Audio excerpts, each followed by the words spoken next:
ও তাই না একজন আইসন বাবরি মসজিদ বানাইতা বাবর মরে গেছেন বাবরি মসজিদ থানার নামে আসলো বাবর ও বাবরি মসজিদ আসলো আর তাই আর একজন হুমায়ুন বার হয়েছে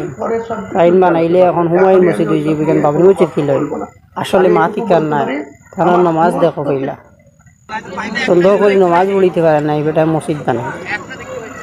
মসজিদ দুদিন সব হয়ে যাইত তো মসজিদ সব করে লইল মসজিদ ফাঁকা বানাইতরা টাইলস লাগাইতরা মসজিদ তো নমাজও যাবা নাই ও খামটা হয়ে গেছে এখন বর্তমান মুসলমানের বাবরি মসজিদ বুঝছেন বস্তার বস্তা পয়সা ডালিতরা খানো ডালিতরা এখন কতদিন রইব না না আর যদি যেন বাবরি মসজিদ আসলো অন বানানি হইতে এক মাত আসলো হিনটাকে কলিকাতা নিয়ে এখানে বানানির মানে কিটা আমরা এমন মুসল্লি মুসলমান আমরা নমাজর খেয়াল নাই আর মসজিদ বুনিয়া উছলি গেছে না বুঝতে বাড়ির দ্বারার মসজিদ যেখানে ওখান সুন্দর করে রাখতে পারতরা না আর বাবরি মসজিদ কোটি কোটি টাকা দিলে ইতরা এখান তারা পারেন আর বাড়ির দ্বারার মসজিদর ইমামরও বেতন দিতে পারতরা না এবার তারা আর খেয়াল নাই আর তোমারে কইয়া তুমিও তারার লাহান বাবরি মসজিদ কইয়া ভালো উঠছনি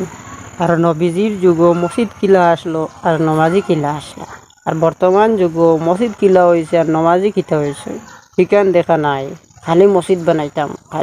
বানাইতাম যেখান জায়গায় তুলা মারি ধরলো ওখান লিয়া দৌড় শুরু তোমার যে পরিস্থিতি আইয়া দিছে বছর ফুরার বাদে মেসাবর পয়সা দেন না 2 বছর 3 বছর পয়সা জমাইয়া রাখি দেন মেসাবর পয়সা দেন না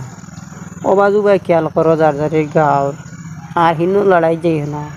সবাই মসজিদ ওখান কিলা চালানি যায় ওখান চালাও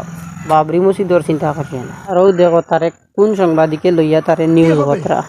যেমন তো মুসলমানের পরে সবসময় লাগাত থাকে ওগুনকে তারে নিয়ে নিউজ বতরা কথা কিছু চিন্তা করিয়া যে কোনো জিনিস ভালো ভালো করবে।